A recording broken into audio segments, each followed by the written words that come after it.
Exodus chapter 36, we see these workers that God has anointed and He has called to do these really special things of building the tabernacle and the altar and all of these other things. And He's gifted them with really special talents to be able to accomplish these things.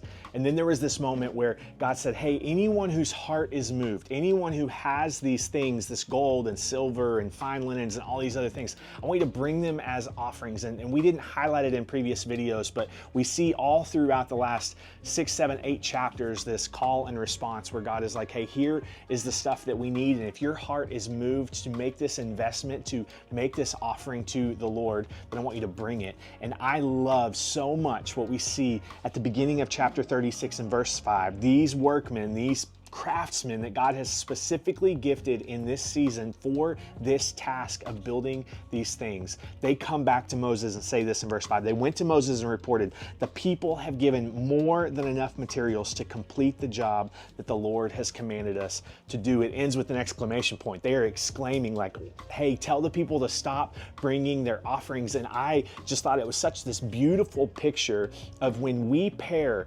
our stuff, our talents, our energy, our effort with this call from God, it equals more than enough. We willingly bring and offer what it is that we have, and we pair it with what God has called us to accomplish, and it results in more than enough.